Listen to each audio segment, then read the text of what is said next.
Welcome to the latest episode of the Blazing Musket podcast. We're joined this week by Stephen Buck, who, as you might guess by the last name, is the father of current Revs 2-player Joe Buck and former Rev, current San Jose Earthquake, Noel Buck. He joins us this week to talk a bit about what it was like watching Joe and Noel grow up playing soccer, their separate pathways to where they are now, and how the boys got their start with a beautiful game and how it has all continued since then. So, Stephen, Joe is definitely in the playoffs with Revs 2. Noel and San Jose, it looks like it's gotten a little bit trickier after last night's result. But what is this time of year like for you, where this is your first year, of course, you got one kid on the East Coast, the other one all the way over on the West Coast. So how do you, how are things going for the two of them, and how do you manage to keep up with all this? Yeah, it's a bit of a commitment. I always reach this stage of the season and think, where did the time go? There's only a game left? Are you kidding me? And they both had injuries this year. Joe was out for like 5 or 6 weeks with a knee thing, and Noel completely detached his MCL playing against the Rapids in one of his first games for San Jose. So he was out for 12, 13 weeks. So he's only really been back a month, and it feels like pre-season for him. He's been on the bench, but he's been getting time every game, and he's looking more and more like his old self.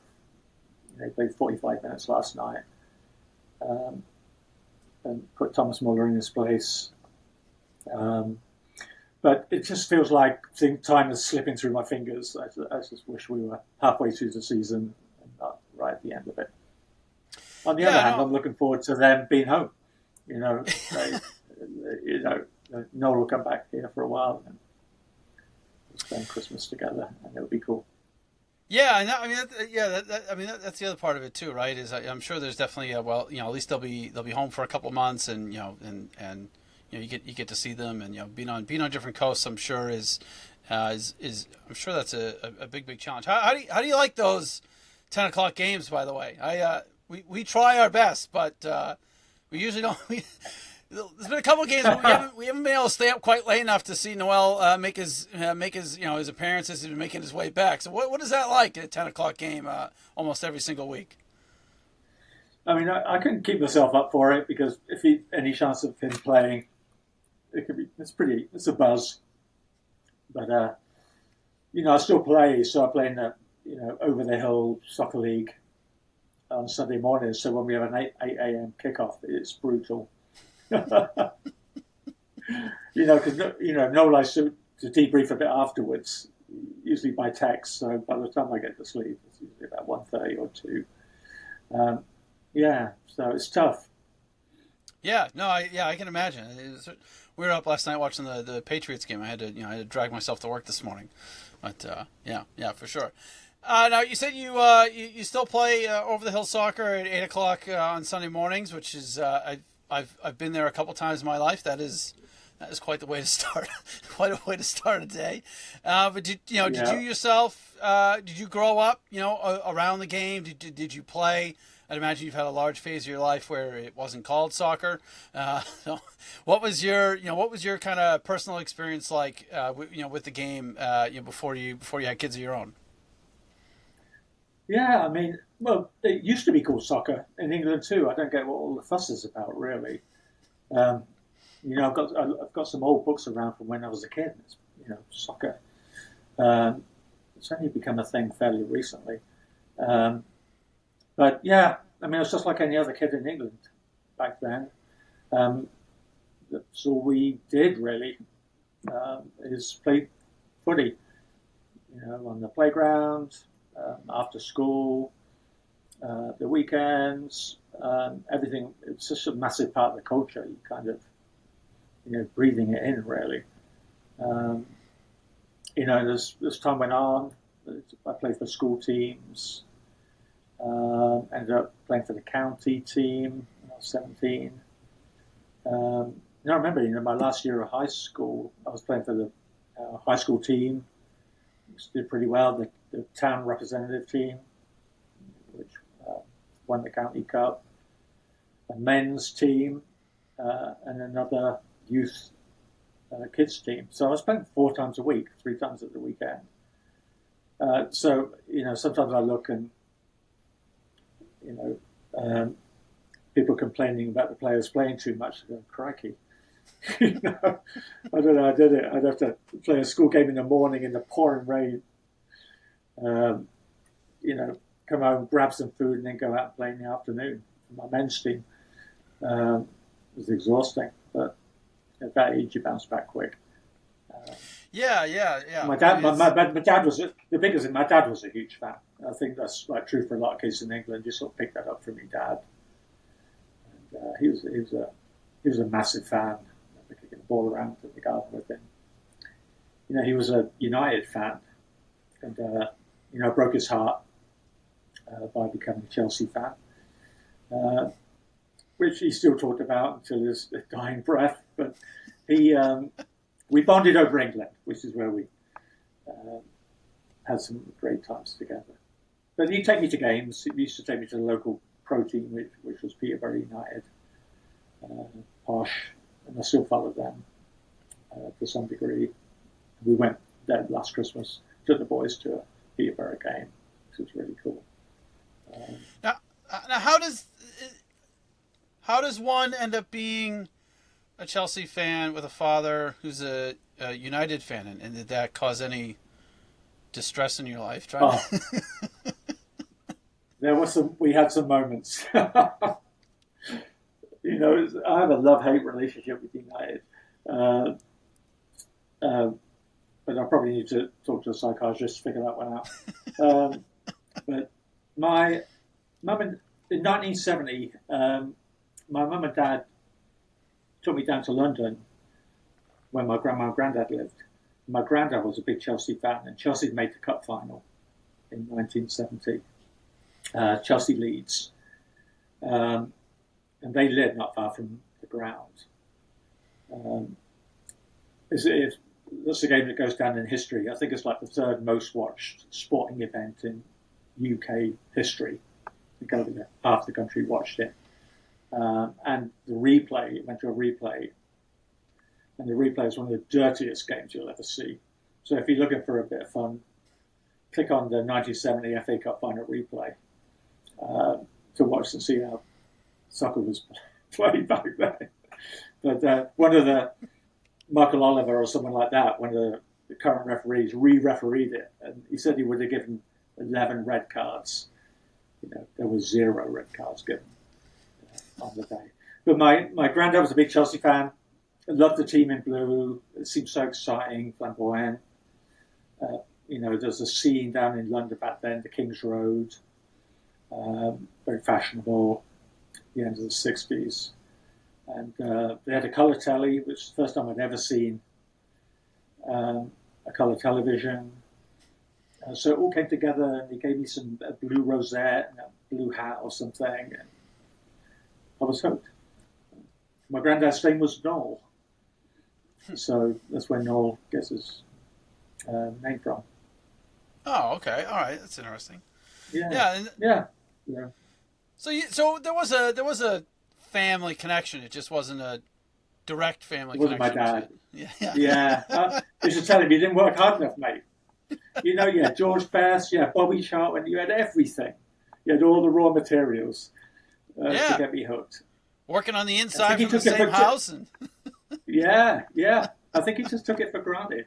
I learned from his lesson, and I made sure the kids had Chelsea shirts as soon as they were born.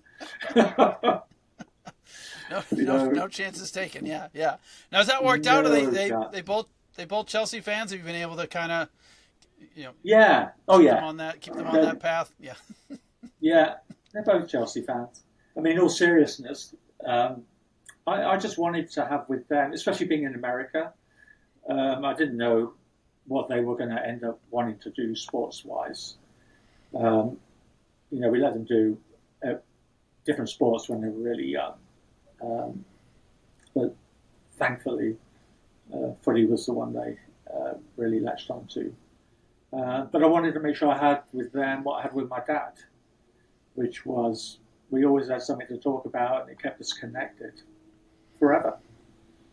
And that's how we connected with each other. You know, we spent half an hour talking about footy, and then we start talking about life. It was really important sort of. I think that's true for a lot of kids in England. It's the way to have a little bond with your dad. Yeah, I mean, I think my father and I, that probably maybe one thing that we struggle with is we didn't necessarily have that one thing that we were able to bond over. Yeah, that's definitely yeah. Huh. Now, yeah, so I was very conscious of that, to be honest. It's like, yeah, I just hope we have no, to keep us together because we all go our own ways. Yeah, you always have something to kind of do together. Bring it all back. Yeah, that's yeah, and I can take him to games. We go see Chelsea several times over there. Always texting when Chelsea are playing. So it's cool. Yeah. I mean, you might be watching it, in 3 different places, and Noel might have to get up a little bit earlier than everybody else, but yeah. Yeah. Yeah, I mean, yeah, you definitely picked the right coast to watch, to watch soccer over in England. Yeah, it's amazing over here. You can spend all day watching. So you can watch way more soccer here than you can over in the UK. You know, there's a blackout over there, but up here you can get up at 7:30 and sit on the couch all day. Yeah. No, I've definitely been pried off the couch a couple times trying to. Yeah. Trying to see how many games I can fit into one day. Yeah, so I'm a big fan. So you said that you wanted them to experience different sports, and you didn't necessarily say, okay, so you're just gonna play you're just gonna play soccer now. But so how did that all start? And when you got to Joe obviously is a little bit older than Noel. So how did that kind of start? Where they started to play, and was there an early moment where you started to think, what, that one or both, they actually might be pretty good, or did you just kind of try and enjoy it? I mean, I've coached a long time. Parents, the kids 8-9 years old, and they're talking about how they're gonna do this and do that, and they want to play D1 and all this. They kind of get maybe a little too carried away. But what was your experience like? And was there any moment for either one of them where you thought, okay, actually, you know what, they actually might be pretty good at this? I mean, yeah, it's a good question. It's really hard for me to calibrate that, really, because they both started with me kicking the ball around in the garden. If I'd go out with them, I always take a ball, so since they were 2 or 3, we were kicking the ball around in the garden. So by the time they started kindergarten and joined the local, the town program, which I was super impressed with. That Arlington and a bunch of other towns had their own town soccer program. They relied on parent volunteer coaches. So it's perfect for me. So I could coach them. I've done a bit of coaching when I was in England, but not from such a young age. Great resources online from mass soccer. Got all the books. I really became a sort of student at coaching. And so, big shout out to Steve Moniak at Arlington Soccer Club, who really sort of set the tone, I think, for how to be a coach and a parent in terms of not shouting at the kids. Kids should be the only ones talking during a game, that sort of stuff. And so by the time they started in kindergarten, they were both the best players because they've been kicking the ball around with me in the garden for 2 or 3 years. And at that age, it was sort of individual stuff anyway, sort of developmentally appropriate. So they were always better than everybody else at the town level. And I think we're talking about people were talking about D1 and college from an early age. I had no idea about that. I had no idea about the soccer scene. over here. It was only when I was talking to a colleague, he was saying his daughter had joined a club. I go, what's a club? Oh, it's just another ecosystem of private soccer clubs. Oh, yeah. Realised I was going to have to pay a lot over the years. So we ended up joining this club. And so we had this sort of parallel thing going on with the town and the club until about middle school. And, the boys did well. They were, probably the best players on the clubs at the time. They both sort of got bumped into the elite level. It was at NEFC at the time. Then Joe went with the Bolts Academy, and I went with the Revs, and then Joe later went with the Revs. But all that time, I had no idea really how good they were relative to European players. So I could see they were quite good relative to the players they were playing against here. And then, once you start hitting the academy, when they got a bit older, I could see, there's some pretty good players out there. New York City FC, there's some terrific players. They're playing in the MLS now.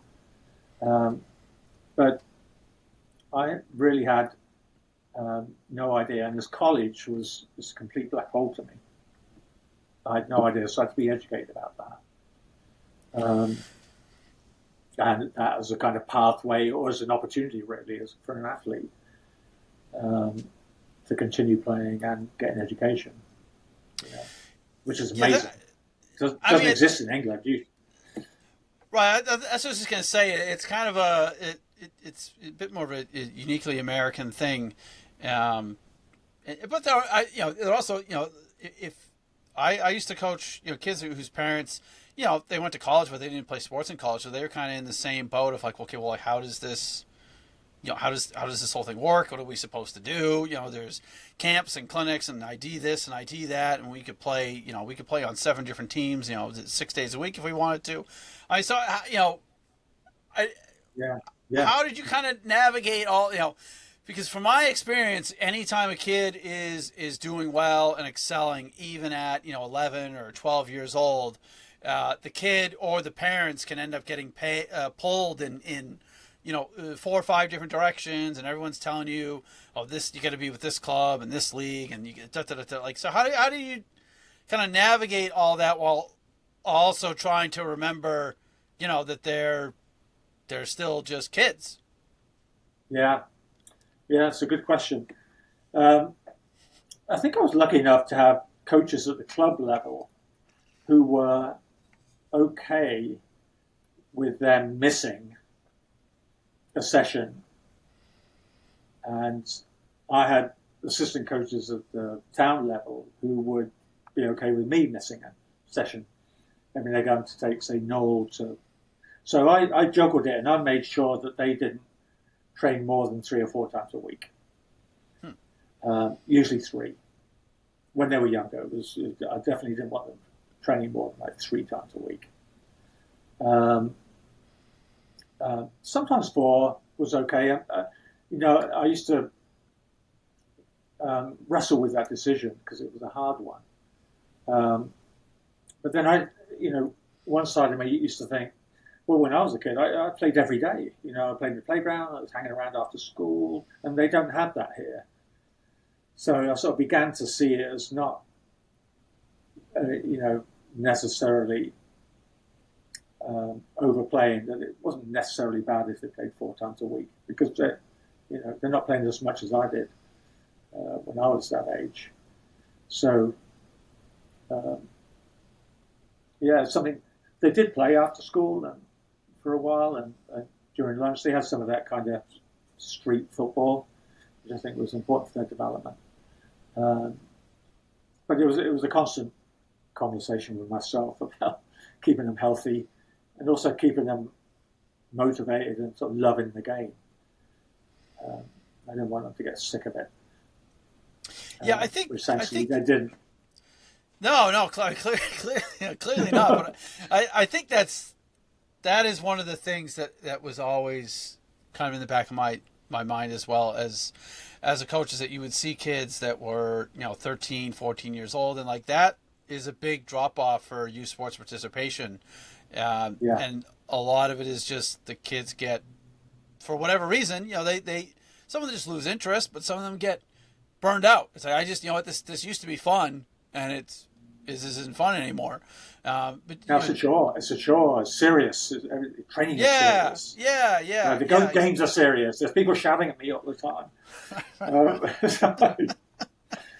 Who's going to like that? Yeah. No, exactly. It's stressful. Hey, look, I'm 13. I don't really need to be stressed right now. Apparently that's what adults do. Adults get stressed out. Well, interesting you say 13. I mean, that was the time we gave up town football. Yeah. It was just club after that. But I wanted the town because, it was the way I could, spend time with the boys in a different way, and they could. It's a social thing for them too. Yeah, I think I was bummed that they couldn't play high school. Right. Now, was that a big decision?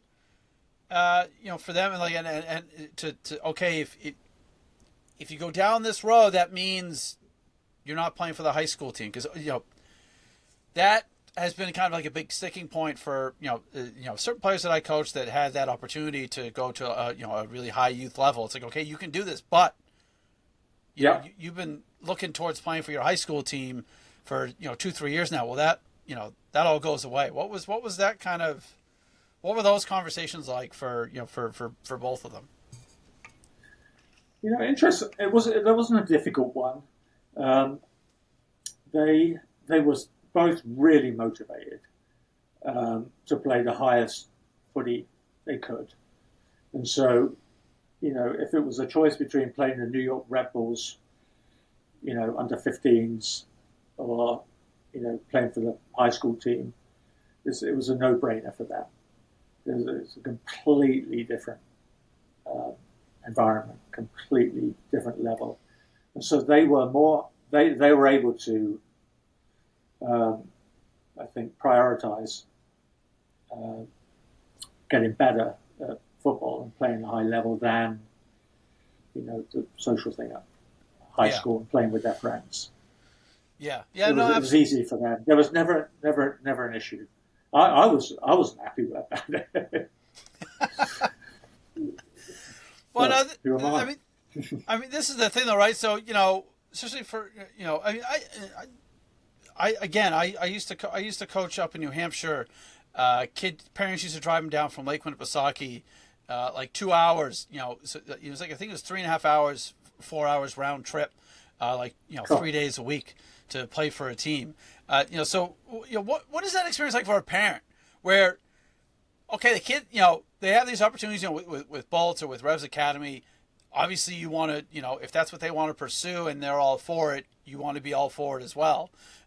But what is that like? Well, I mean, again, just they can't drive. If you're playing U15s, well, you're not driving.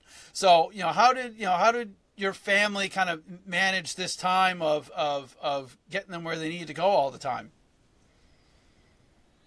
Yeah. So I was lucky enough to have a job working in schools where I could, we finish earlier than 9 to 5, or if you're working in business where the hours can be long. And there are plenty of families involved in the teams the boys run that were having to deal with that as well. We carpooled.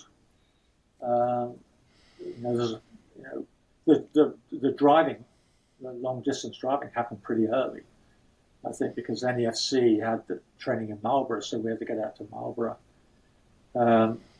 after school, and getting out to Marlborough at 4:00 in the afternoon. It could take forever. There were times where we didn't even make it. We just sat still on the pike. And I just say, we're not making it. Sorry, we can't even turn around. Just stuck on that. Yeah. We're just stuck on the turnpike. So we had carpools, which was great. There were other kids from Arlington who played on these clubs. There was a couple of kids from Arlington who played on the Revs. Bolts training was a little bit closer eventually when Joe was there. But, just from a personal standpoint, I love those times because it was times I spent with the boys and, very aware that the time was going to pass quickly.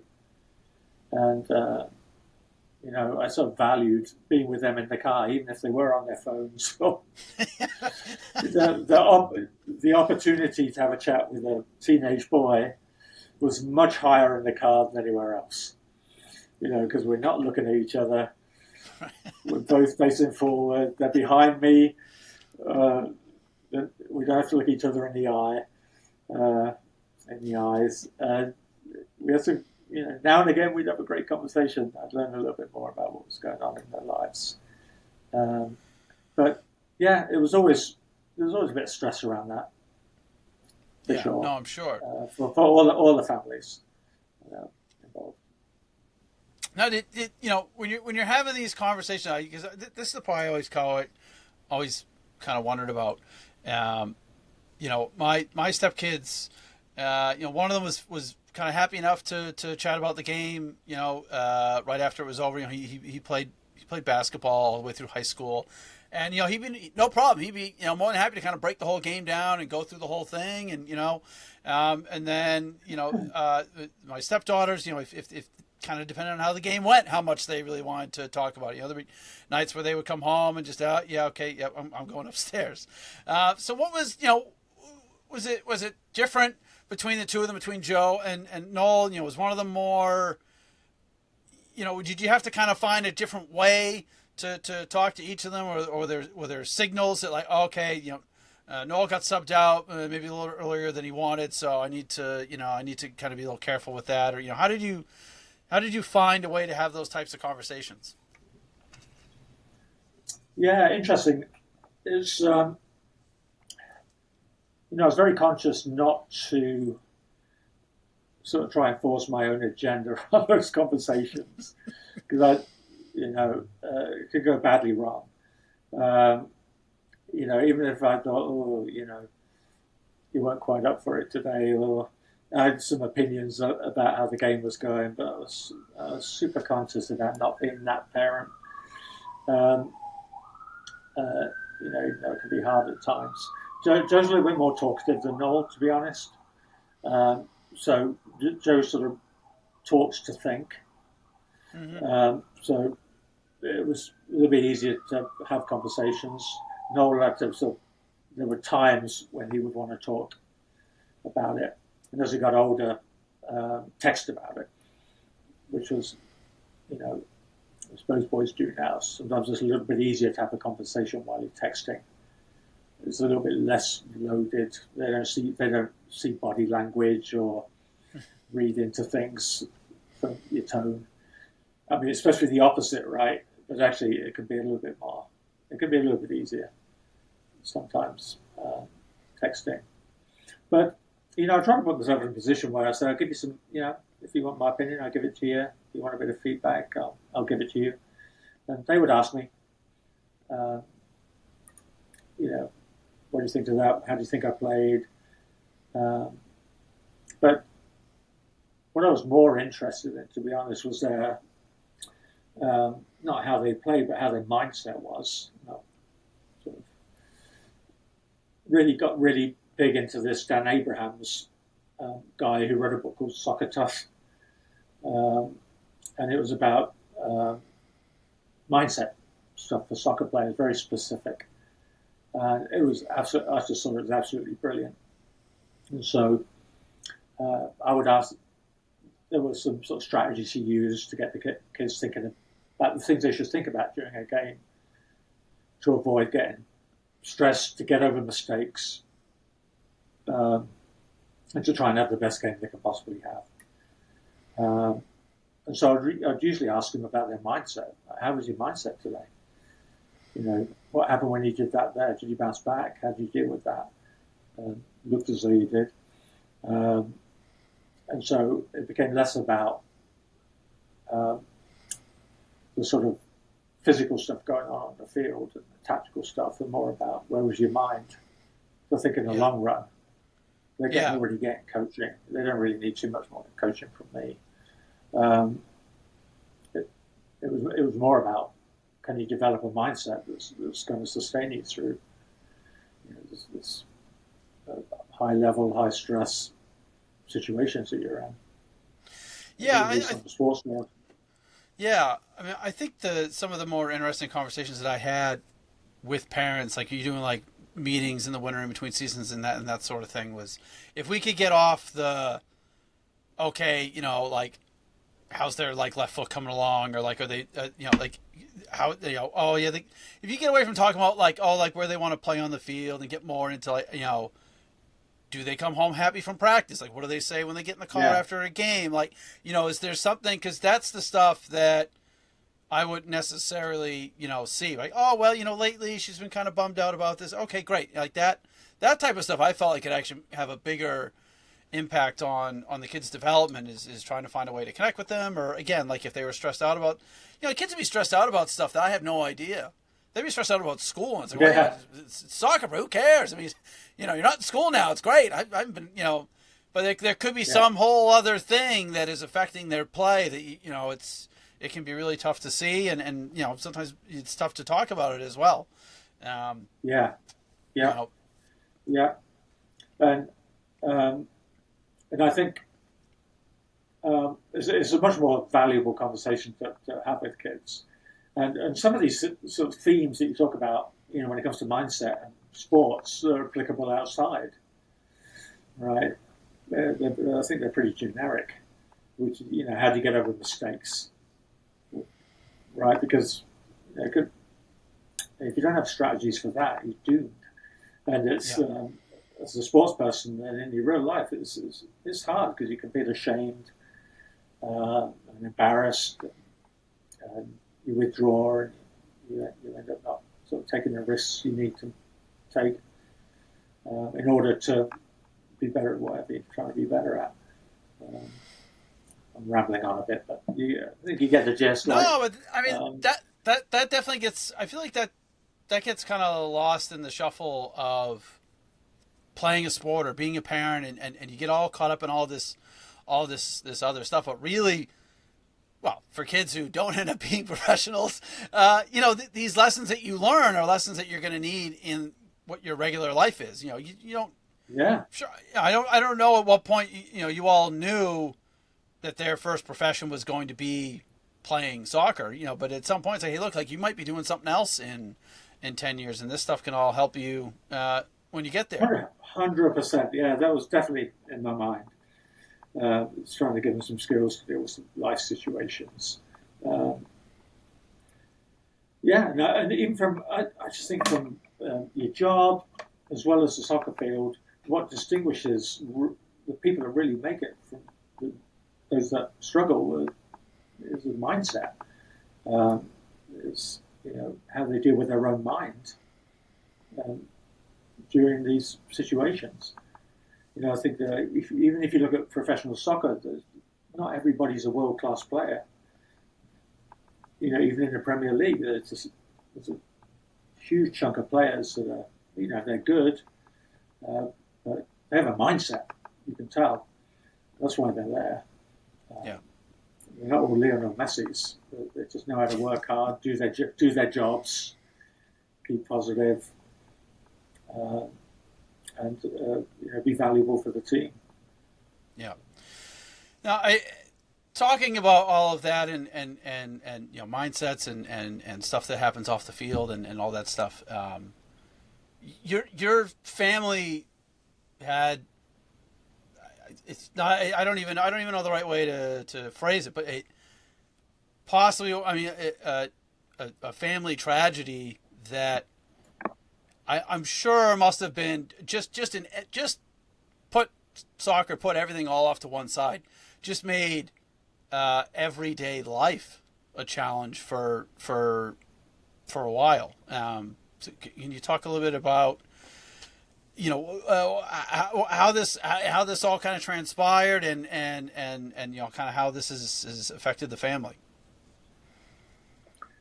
Yeah. In 2016, we lost our youngest son, Charlie, who was a massive soccer fan and loved to play, to the flu.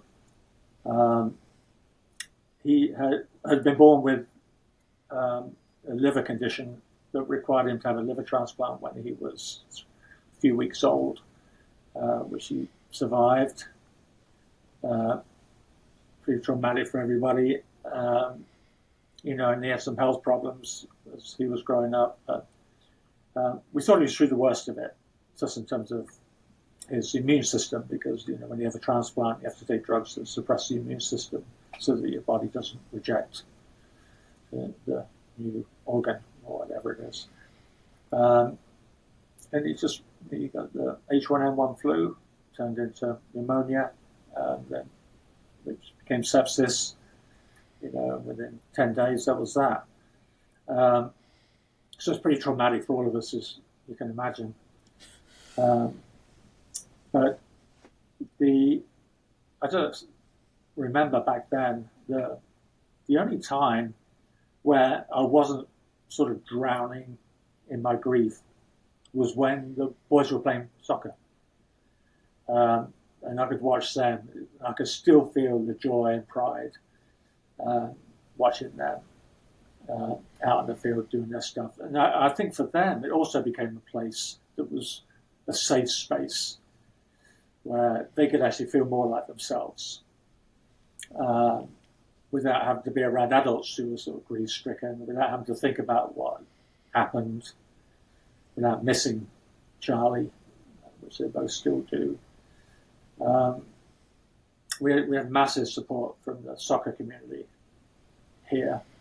I think there was about 700 people at his funeral. Everybody wore soccer shirts. All the teammates came out in their teams and sat together. Soccer saved my life, really. I don't know how that's true. It sounds good. Certainly, it was just a huge support for us all back then. So I think, somewhere in there, part of that experience has really impacted the kids, obviously, in a lot of ways. But I think it sort of made them focus even more on becoming great soccer players, because it was a place where they felt themselves and could express themselves and probably feel a little bit less pain around what had happened. Yeah. So I like to see it as a silver lining, if there's such a thing. And that Charlie would, if he was here, would absolutely love it. And he would love watching Joe and Noel. He'd be the proudest one out there. But given his love for the sport, he'd probably be better than all of them. Yeah, I mean, I can't even. Yeah, I can't even imagine what that must have been like for all of you to go through. I mean, how it happened so sudden. 10 days is. I mean. Oh, brutal. Yeah. Yeah. I mean, people ask me, I can't imagine it. I said, you can. That's exactly how you think it's going to be. That feeling, the juggernaut terror. That's what it is. Yeah. There's no secret. I think we all know what it would be like, and it is like that. It's as We're built to survive. And,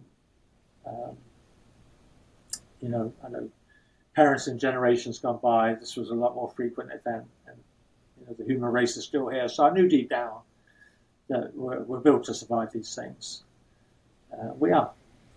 But it changes you. I can only imagine. Yeah, I mean. Yeah. And the boys are, obviously, so that was 9 years ago. I mean, they're still young now. Yeah. I should say, if you want to look at it, they both have tattoos on their forearms, as do I, which says "carefree," which is comes from a Chelsea chant.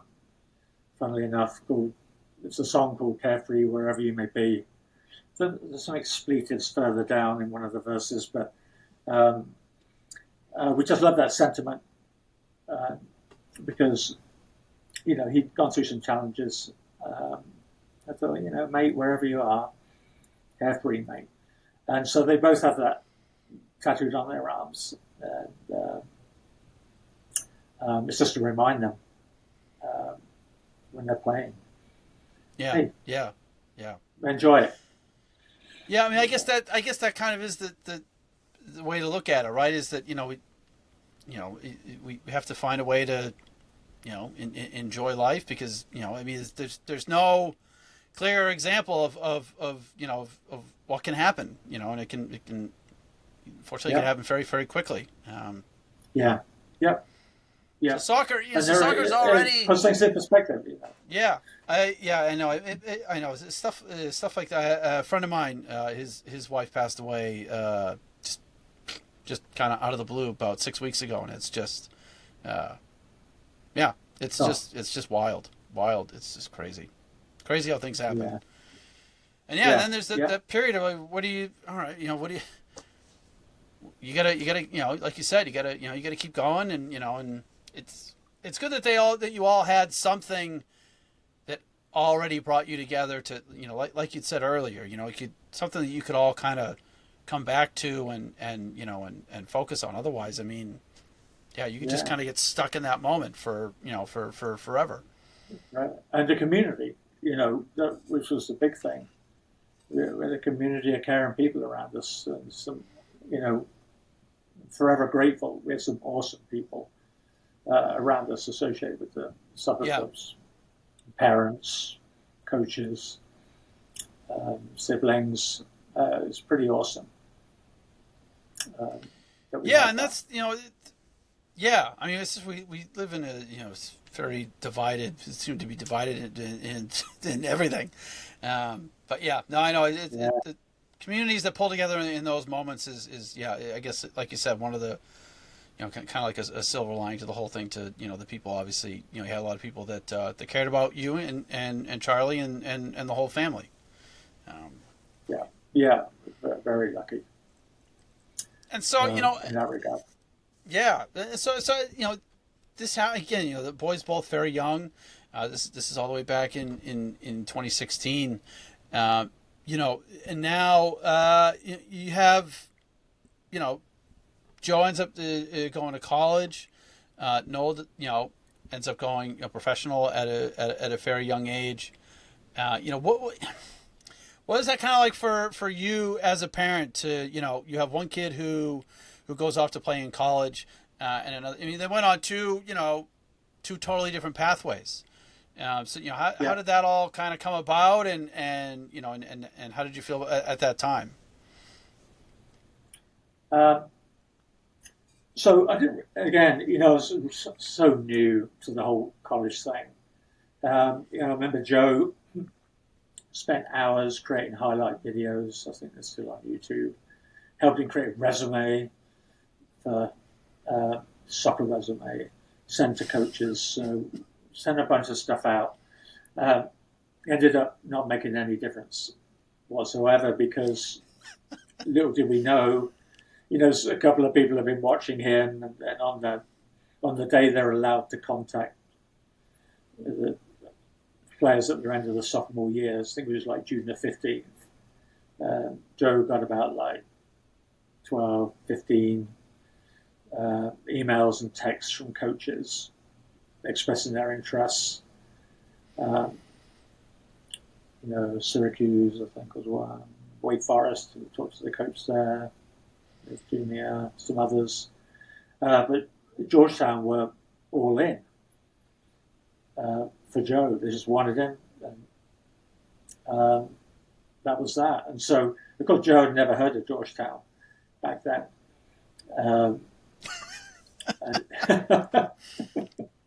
Okay, mate, this is the golden ticket. Like, what are you waiting for? Accept, commit. Oh no, I want to look around. I go, mate, no, you don't.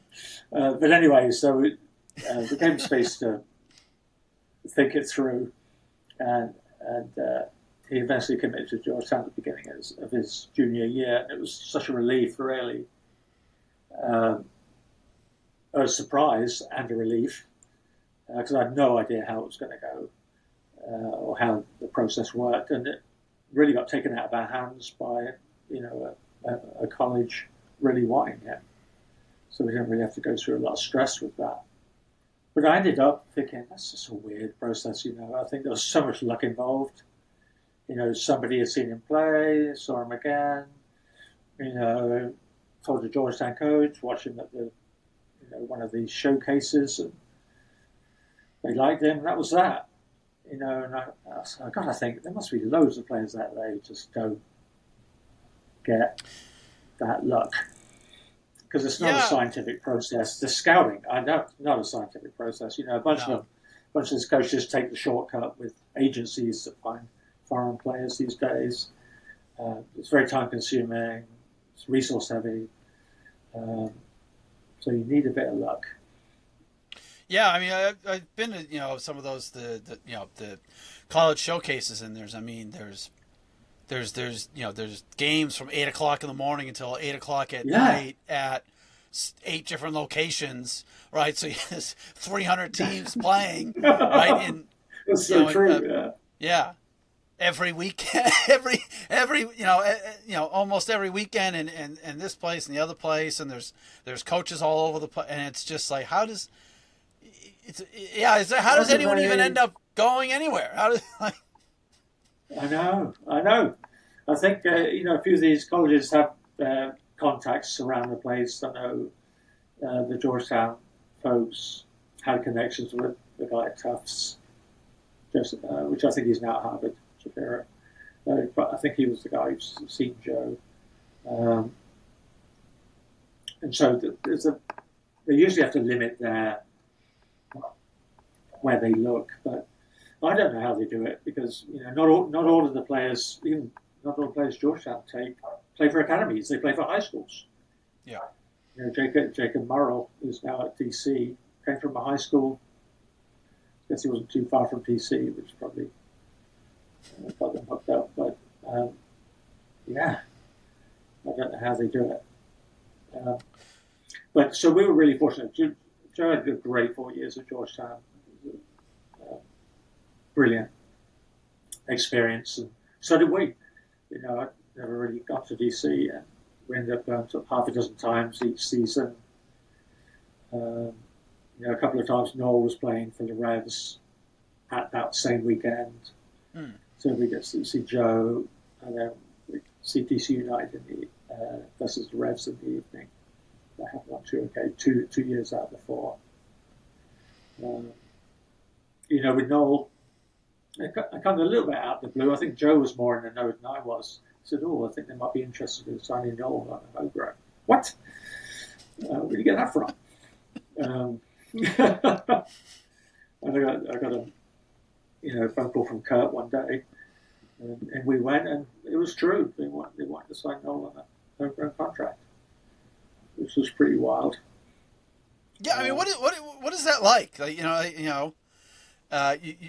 find out that your kid's going to become a full professional before he even turns 18, and then he was 15. Yeah, I mean that's crazy. I was working at Market Basket. I can't even. I can't even share what I was doing then. But they're both really good lads, really, really sensible kids with heads on their shoulders, more so than I had at that age. And the thing I was most concerned about, because I was just hoping he'd be able to go to Georgetown, to be honest, and have a couple of years with Joe. Yeah. So I was trying to sort of sell him to the Georgetown coach. You should watch my younger son, he's pretty good too. So we wanted to make sure that if he was going to go with the Revs, that it was, for a long term, that the money he would get there would be the same as the scholarship, so that he could basically save money playing for the Revs. And if it didn't work out, he could pay for college. Mm-hmm. Right. So we were doing those calculations. Like if it had been a 1 or 2 year contract, would 100% not have done it. But they offered him 4 years with an option. Like, okay, that works out. Do the calculations. If it doesn't work out, you can afford to pay for college. Let's do it. It's too good to turn down, really. Yeah, I mean, I guess if you look at it that way, it's, it kind of it makes sense, because otherwise, like, you're definitely giving up that opportunity to go off to college, and most likely on on a scholarship, and to play. Yeah. I mean, I don't get it sometimes. There's some of these kids, I think, sort of lulled into, convinced to sign very short-term contracts, like with Revs 2, and as soon as you put that pen on that piece of paper, you've given up your chance to play at college. Yeah. Even though there seems to be a whole bunch of players from Europe who got paid to play when they were in Europe coming over here. One of Noel's ex-teammates at Southampton is over here with, I think he was Central Florida, UCF. I know he was getting paid when he was back in Southampton.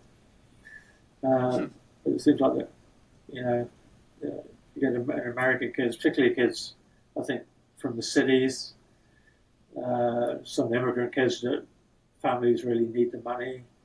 They can end up, I think, giving up a lot just for this sort of short term. Yeah, I mean, I think that's the challenge. If somebody puts, like, look, this is it's on a scholarship. This is real, actual money that, like, Yeah. If you sign right now, that's what you got coming too. It's kind of hard to weigh that up against, like you were able to, right? You kind of weigh, okay, well, right, but we know what else is just a little ways down the road. If we don't go this route, and you can kind of weigh it out when you make that decision. Yeah, both the parents, Julia and I, went to college. We're in professions. We just know how important that is in the long run. And we've seen kids in England. They've signed their lives away at 16. There aren't other pathways for that. Yeah, for sure. And dreams get shattered, and they have no options at all. Yeah, I mean, I've heard that talked about a lot too. That they come out of an academy maybe at 19, 20 years old, and they're not able to catch on anywhere, and it's like, okay, well, what? That was my plan. The plan was I was just gonna play professionally into my 30s. Now all of a sudden they gotta figure something else out. Yeah, and these soccer clubs in Europe and England, they cast their nets wide and they chew up kids. It's a very low percentage.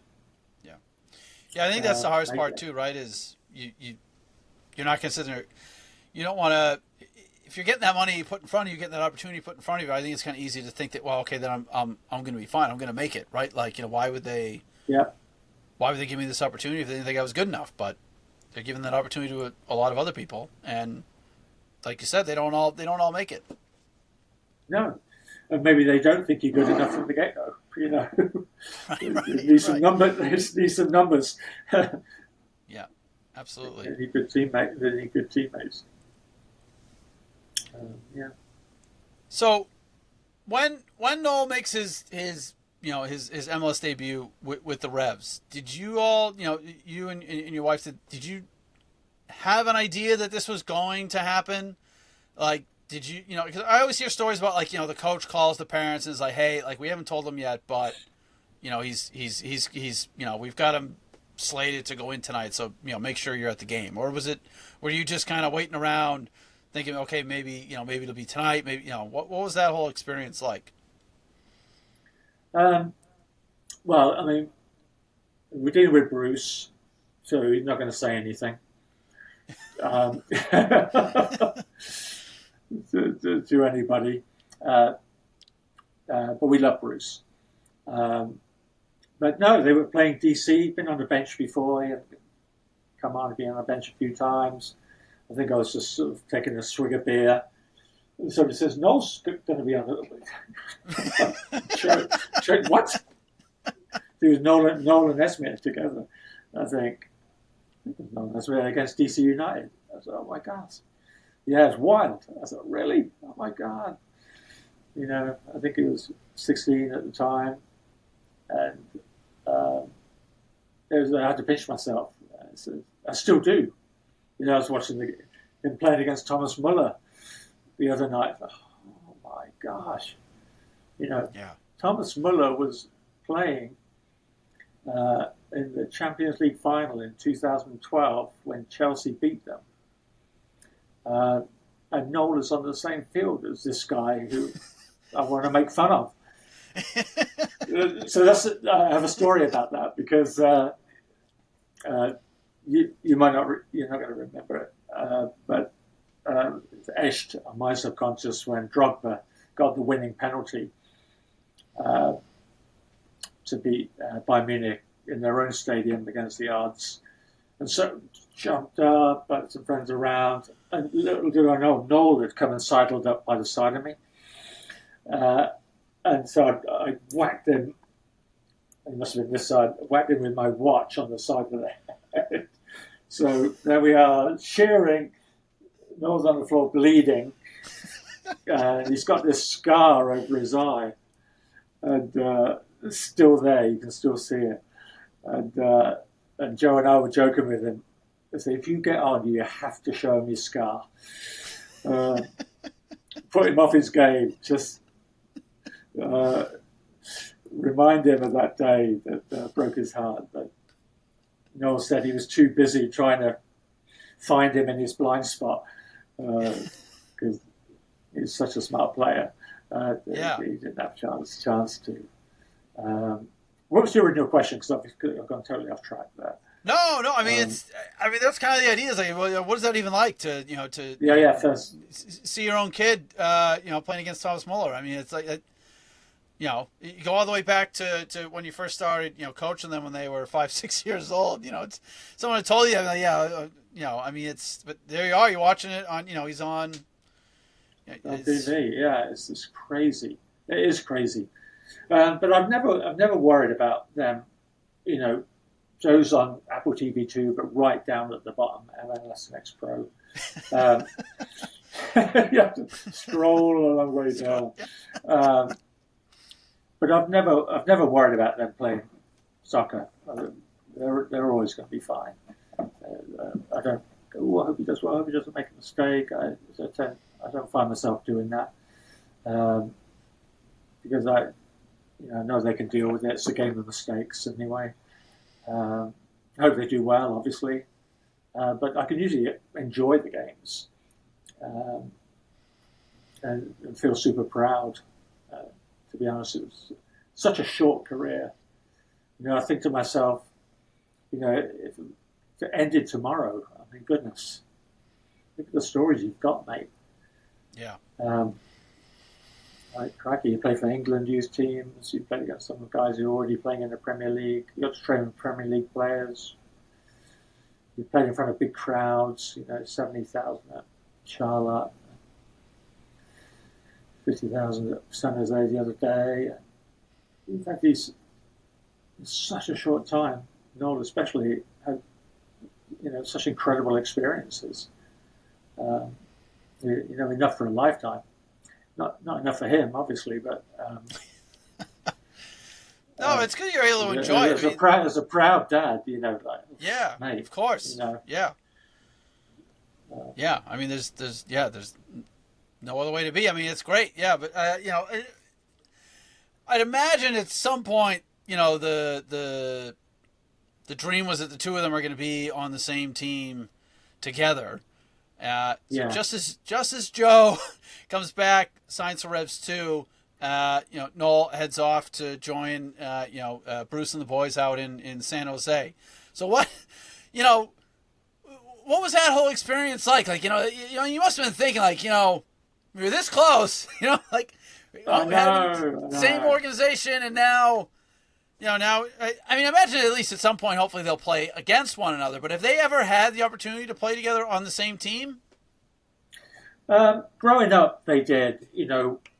Um, I would take the Arlington Town team, Joe's Arlington Town team. We'd play winters up at Acton at Teamworks there, and Noel would play on Joe's team.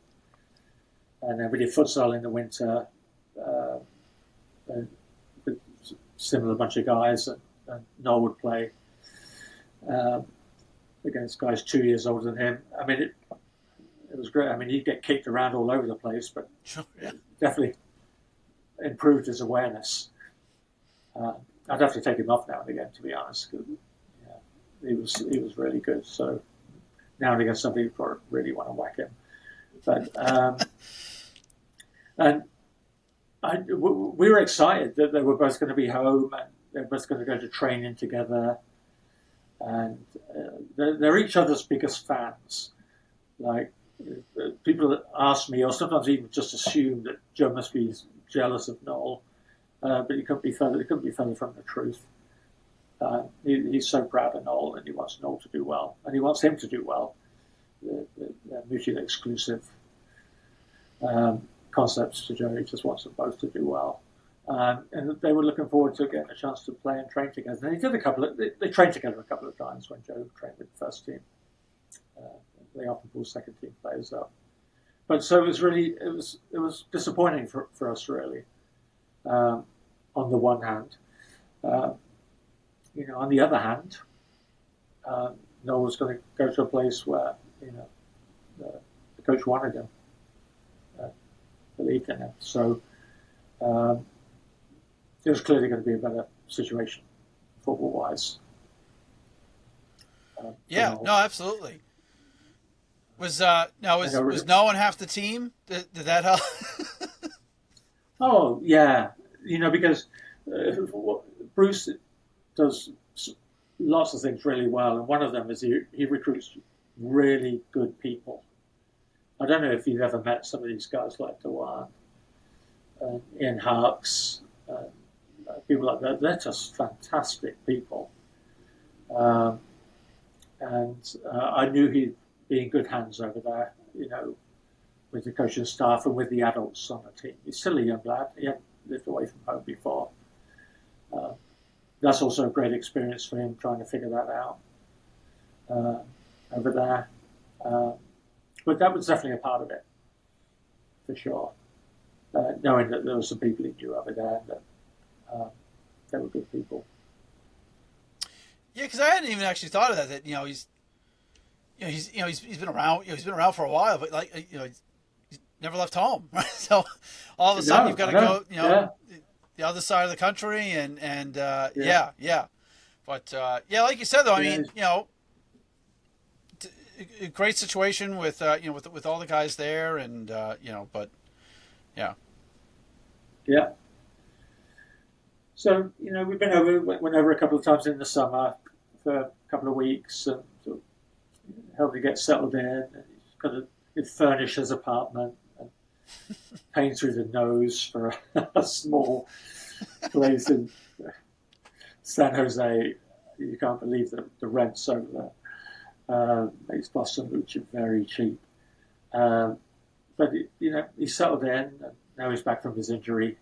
I think he's beginning to get his mojo back, and enjoying the place a little bit more than he was. Yeah, absolutely. I think Joe's going to go visit him actually next weekend, so it should be cool. Yeah, I think that's great that they're like you said they're able to support one another, and it's not like this sibling rivalry where and all that sort of stuff. Yeah, I mean it wasn't like that when they were young. I mean it was they've grown into it. Yeah. Yeah, we sometimes go out to just keep them all around, and 5 minutes later we're all back with a big argument. But that's developmentally okay, right? Use your siblings to figure out how to beat with people. When people boundaries and limits are and everything. So that was fine. But where they are now, it's really great. Actually, they're super close. Which, as a parent, is what you want to see.